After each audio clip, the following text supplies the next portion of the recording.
నమస్తే, welcome to 9+ news. Formula ఈ car race కేసులో BRS working president KTR Nampally ACB కోర్టుకు హాజరయ్యారు. తదుపరి విచారణ ఆగస్టు 25కు వాయిదా వేస్తూ కోర్టు షరతులతో బెయిల్ మంజూరు చేసింది. కుషాయిగూడ పోలీసుల వేగవంతమైన చర్యలతో చోరీకి గురైన 6.5 తులాల బంగారు గొలుసు గంటల వ్యవధిలోనే బాధితురాలికి తిరిగి అందింది. చాకచక్యంగా దర్యాప్తు చేసిన పోలీసులు అనుమానితురాలిని గుర్తించి కేసును ఛేదించారు. సంగారెడ్డి జిల్లాలో అనుమానాస్పదంగా అస్థిపంజరం లభించడం స్థానికంగా కలకలం రేపింది. ఘటనా స్థలానికి చేరుకున్న పోలీసులు అస్థిపంజరాన్ని స్వాధీనం చేసుకుని కేసు నమోదు చేసి దర్యాప్తు చేపట్టారు. హైదరాబాద్ పాత బస్తీలో దుండగులు రెచ్చిపోయారు. కళ్లల్లో కారం పొడి చల్లి ఓ వ్యక్తిపై కత్తితో దాడి చేసి నిందితులు పరారయ్యారు. సమాచారం అందుకున్న పోలీసులు ఘటనా స్థలానికి చేరుకొని కేసు నమోదు చేసి దర్యాప్తు చేపట్టారు. మహబూబాబాద్ జిల్లాలో మద్యం మత్తులో హంగామా చేసి పోలీసుల విధులకు ఆటంకం కలిగించిన 7గురిపై కేసు నమోదైంది. తనిఖీల్లో డ్రైవర్తో పాటు మరో 6గురు మద్యం సేవించినట్లు పోలీసులు గుర్తించారు. హైదరాబాద్ మీర్పేటలో విషాదం చోటు చేసుకుంది. కుటుంబ కలహాల నేపథ్యంలో ఓ యువతి మృతి చెందగా ఘటనపై పోలీసులు కేసు నమోదు చేసి దర్యాప్తు చేపట్టారు. భద్రాచలం వద్ద గోదావరి ఉధృతంగా ప్రవహిస్తోంది. నీటి మట్టం వేగంగా పెరుగుతుండటంతో అధికారులు అప్రమత్తంగా ఉండాలని లోతట్టు ప్రాంతాల ప్రజలకు హెచ్చరికలు జారీ చేశారు. జయశంకర్ భూపాలపల్లి జిల్లా మేడిగడ్డ బ్యారేజ్కు భారీ వరద ప్రవాహం కొనసాగుతోంది. అప్రమత్తమైన అధికారులు భారీగా చేరుతున్న వరద నీటిని దిగువకు విడుదల చేస్తున్నారు.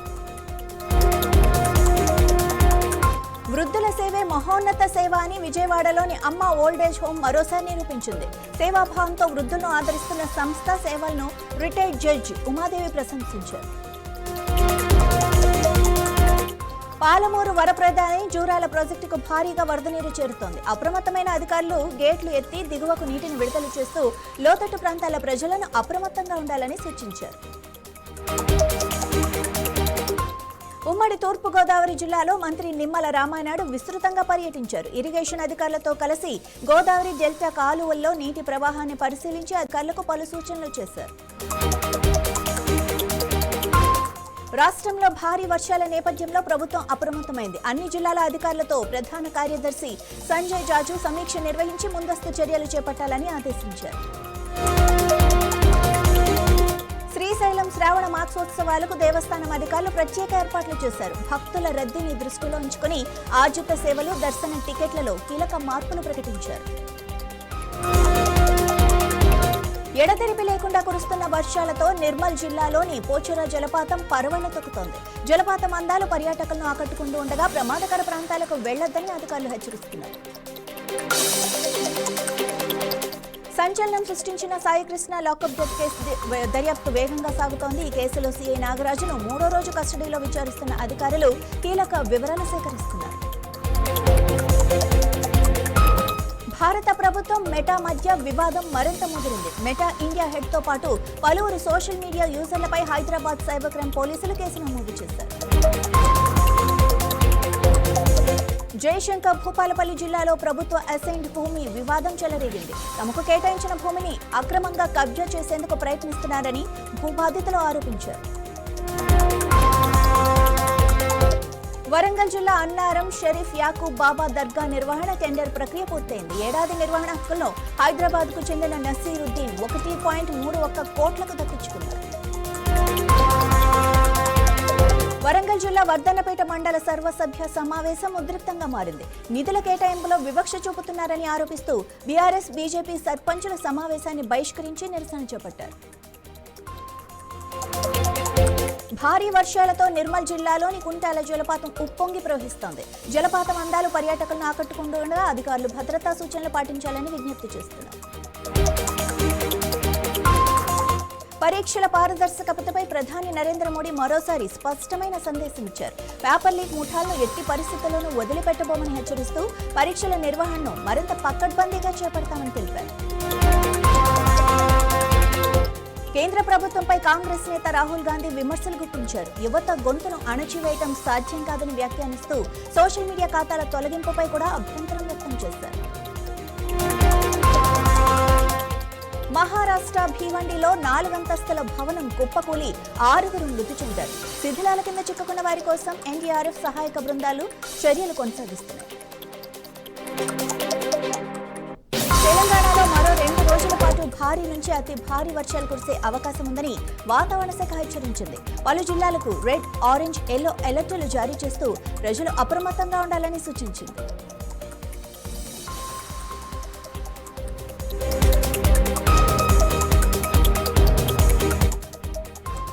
పాత బస్తీలో ఆషాఢ బోనాల ఉత్సవాలు వైభవంగా ప్రారంభమయ్యాయి. శిఖర పూజ, ధ్వజారోహణతో శ్రీకారం చుట్టిన వేడుకల్లో అధికారులు పాల్గొని ప్రశాంతంగా ఉత్సవాలు నిర్వహిస్తామని తెలిపారు. శ్రీకాకుళం ఘటనపై మహిళా కమిషన్ మాజీ చైర్పర్సన్ వాసిరెడ్డి పద్మ ఆగ్రహం వ్యక్తం చేశారు. విధులు నిర్వహిస్తున్న మహిళా ఎస్ఐతో దురుసుగా ప్రవర్తించడం ఖండిస్తూ బాధ్యులపై చర్యలు తీసుకోవాలని డిమాండ్ చేశారు. ములుగు జిల్లాలో భారీ వర్షాల ప్రభావంతో వాగులు ఉధృతంగా ప్రవహిస్తున్నాయి. డైవర్షన్ రోడ్డు తెగిపోవడంతో రాకపోకలు నిలిచిపోగా లోతట్టు ప్రాంతాల ప్రజలను అధికారులు అప్రమత్తంగా ఉండాలని హెచ్చరించారు. పెండింగ్ లో ఉన్న ఫీజు రియంబర్స్మెంట్ స్కాలర్షిప్ బకాయిలను వెంటనే విడుదల చేయాలని తెలంగాణ బీసీ సంక్షేమ సంఘం డిమాండ్ చేసింది. విద్యార్థుల బకాయిలను చెల్లించి పాత విధానాన్ని కొనసాగించాలని ప్రభుత్వాన్ని కోరింది. భద్రాద్రి కొత్తగూడెం జిల్లాలో అగ్ని ప్రమాదం ఓ కుటుంబాన్ని రోడ్డున పడేసింది. షార్ట్ సర్క్యూట్ తో ఇల్లు పూర్తిగా దగ్ధమై నగదు, ఇంట్లోని పరికరాలు అగ్నికి ఆహుతయ్యాయి.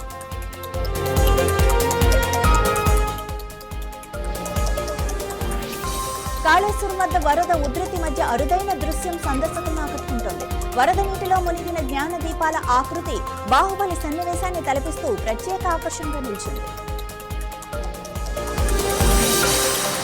శ్రీకాకుళం జిల్లా కొత్తూరులో విషాదం చోటు చేసుకుంది. కేబీవీపీ వసతి గృహంలో ఇంటర్ విద్యార్థిని ఆత్మహత్య చేసుకోగా ఘటనపై పోలీసులు కేసు నమోదు చేసి దర్యాప్తు చేపట్టారు.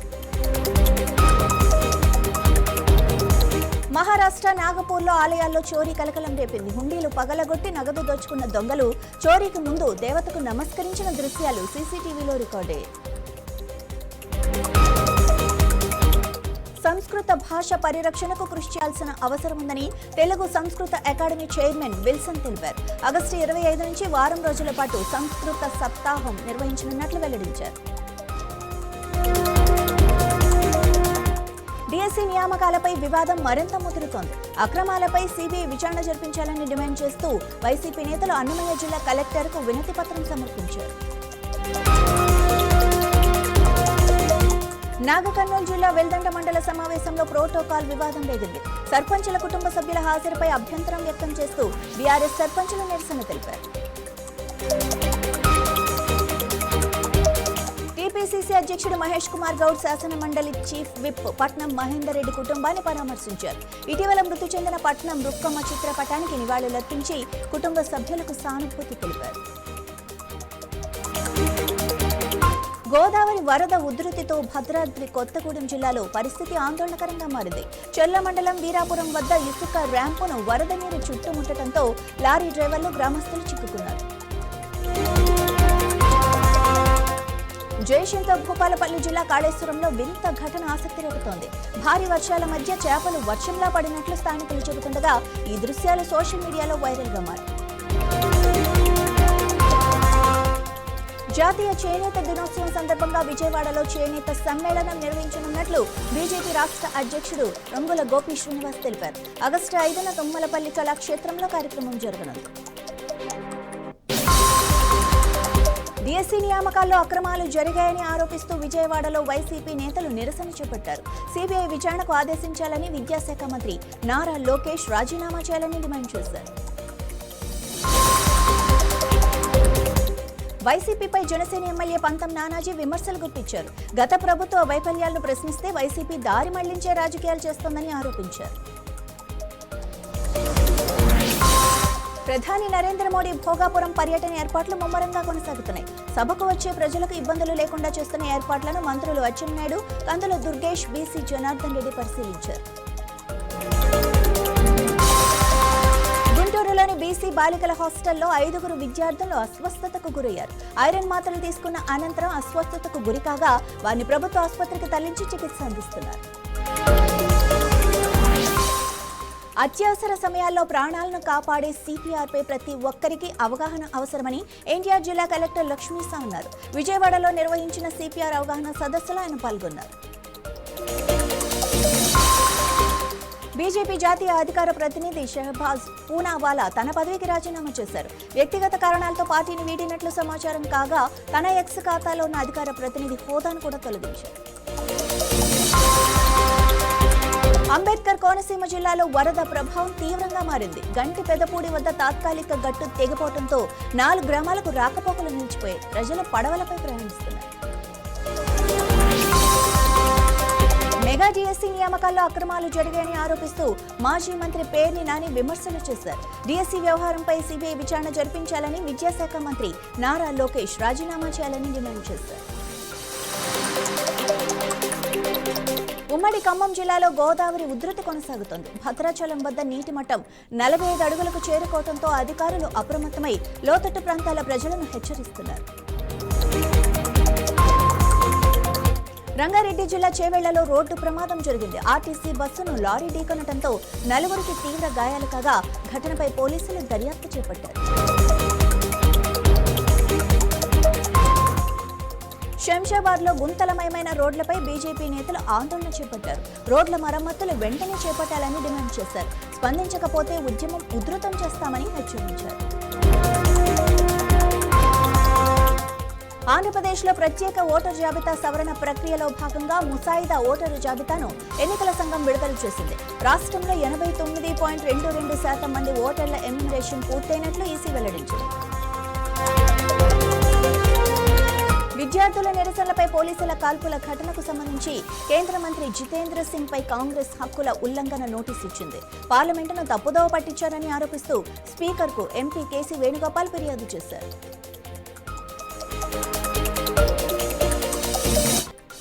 రాఖీ పండుగకు ముందే పెద్దపల్లి జిల్లాలో సందడి నెలకొంది. రూపాయి రాఖీల నుంచి వేల రూపాయల డిజైనర్ రాఖీల వరకు ప్రత్యేక నమూనాలు కొనుగోలుదారులను ఆకట్టుకుంటున్నాయి. విజయవాడ పశ్చిమ నియోజకవర్గంలో ఇంటింటికి తెలుగుదేశం కార్యక్రమం నిర్వహించారు. టీడీపీ నేత బుద్దా వెంకన్న ప్రభుత్వ సంక్షేమ పథకాలను ప్రజలకు వివరిస్తూ గత ప్రభుత్వంపై విమర్శలు చేశారు. తెలంగాణ రాష్ట్ర సేన ఉప్పల్ నియోజకవర్గ ఇన్ఛార్జిగా పంజీరాం శ్రావణ్ దేవ్ నియమితులయ్యారు. పార్టీని క్షేత్రస్థాయిలో బలోపేతం చేసి విస్తరణకు కృషి చేస్తానని ఆయన తెలిపారు. భద్రాచలం వద్ద గోదావరి ఉధృతి మరింత పెరిగింది. నీటి మట్టం 48 అడుగులకు చేరడంతో అధికారులు 2వ ప్రమాద హెచ్చరిక జారీ చేసి లోతట్టు ప్రాంతాల ప్రజలను అప్రమత్తంగా ఉండాలని సూచించారు. మణుగూరులో పీకేఓసీ2 డిప్ సైడ్ బ్లాక్ ను సింగరేణికి కేటాయించాలని సిపిఐ ఏఐటియుసి ఆధ్వర్యంలో ఆందోళన చేపట్టారు. డిమాండ్లు నెరవేర్చకపోతే ఉద్యమాన్ని మరింత ఉధృతం చేస్తామని నాయకులు హెచ్చరించారు. భద్రాచలం వద్ద గోదావరి ఉగ్రరూపం దాల్చింది. నీటి మట్టం 48 అడుగులకు చేరటంతో 2వ ప్రమాద హెచ్చరిక జారీ చేసిన అధికారులు లోతట్టు ప్రాంతాల ప్రజలు అప్రమత్తంగా ఉండాలని సూచించారు. భోగాపురం అల్లూరి సీతారామరాజు అంతర్జాతీయ విమానాశ్రయ ప్రారంభోత్సవానికి సర్వం సిద్ధమైందని మంత్రి వాసంశెట్టి సుభాష్ తెలిపారు. ఉత్తరాంధ్ర అభివృద్ధికి ఇది గేమ్ చేంజర్ గా నిలుస్తుందని పేర్కొంటూ వైసీపీ చేస్తున్న విమర్శలను ఖండించారు. ఇబ్రహీంపట్నం సమీపంలోని ఎస్సీ శ్మశాన వాటిక అభివృద్ధి చేయాలని గ్రామస్తులు డిమాండ్ చేస్తున్నారు. కబ్జాలు, రోడ్డు సౌకర్యాల లేమితో తీవ్ర ఇబ్బందులు ఎదురవుతున్నాయని అధికారులు తక్షణమే స్పందించాలని కోరుతున్నారు. సజ్జల రామకృష్ణారెడ్డి సోషల్ మీడియా కార్యకర్తలకు కీలక పిలుపునిచ్చారు. ప్రతి కార్యకర్త వన్ మ్యాన్ ఆర్మీలా పనిచేస్తూ ప్రభుత్వ వైఫల్యాలను ఆధారాలతో ప్రజల్లోకి తీసుకెళ్లాలని సూచించారు. గద్వాల మున్సిపల్ కౌన్సిల్ సమావేశంలో బీఆర్ఎస్ కౌన్సిలర్లు డీసెంట్ ప్రకటించడం రాజకీయంగా చర్చనీయాంశమైంది. పలు అజెండా అంశాలపై అభ్యంతరం వ్యక్తం చేసిన కౌన్సిలర్లు జిల్లా కలెక్టర్కు ఫిర్యాదు చేయనున్నట్లుగా కూడా తెలిపారు. 36 ఏళ్ల పాటు రైతులకు సేవలందించిన వ్యవసాయ విస్తరణ అధికారి నూలి వెంకట్రావు ఉద్యోగ విరమణ పొందారు. భువనగిరిలో వ్యవసాయ శాఖ అధికారులు ఆయన సేవలను కొనియాడుతూ ఘనంగా సన్మానించారు. శంషాబాద్లో ఫీజు రియంబర్స్మెంట్ స్కాలర్షిప్ల బకాయిల విడుదల కోసం బీజేపీ బీజేవైఎం నేతలు విద్యార్థులతో కలిసి ఆందోళన చేపట్టారు. బకాయిలను వెంటనే విడుదల చేయాలని డిమాండ్ చేస్తూ స్పందించకపోతే ఉద్యమాన్ని మరింత ఉధృతం చేస్తామని హెచ్చరించారు. జేఎన్టీయూ రిజిస్ట్రార్ ప్రొఫెసర్ జయలక్ష్మిని కొనసాగించాలని బీసీ సంక్షేమ సంఘం డిమాండ్ చేసింది. ఆమెను తొలగించే ప్రయత్నాలను విరమించుకోవాలని హెచ్చరిస్తూ లేకపోతే జేఎన్టీయూ ముట్టడికి దిగుతామని ప్రకటించింది. రంగారెడ్డి జిల్లా ఆదిబట్ల పోలీసులు 2 కీలక చోరీ కేసులను ఛేదించారు. నిందితులను అరెస్టు చేసి 6.5 లక్షల విలువైన ఆభరణాలు, 5 ద్విచక్ర వాహనాలను స్వాధీనం చేసుకున్నట్లు పోలీసులు తెలిపారు. హైదరాబాద్లో అక్రమంగా పేకాట క్లబ్ నిర్వహిస్తున్నారంటూ బీఆర్ఎస్ నేత గడ్డం శ్రీనివాస్ యాదవ్ పోలీస్ కమిషనర్కు ఫిర్యాదు చేశారు. వెంటనే దర్యాప్తు చేసి అక్రమ కార్యకలాపాలపై కఠిన చర్యలు తీసుకోవాలని డిమాండ్ చేశారు.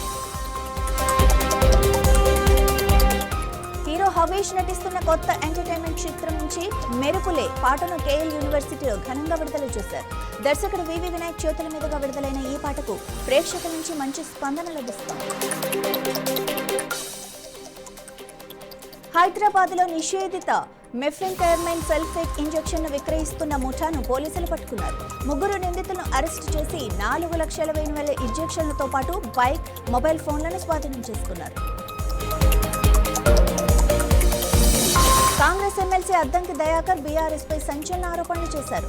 ప్రభుత్వంపై వ్యతిరేకత పెంచేందుకు క్షుద్ర పూజలు చేస్తున్నారని ఆరోపిస్తూ ఈ అంశంపై హరీష్ రావు ప్రజలకు సమాధానం చెప్పాలని డిమాండ్ చేశారు.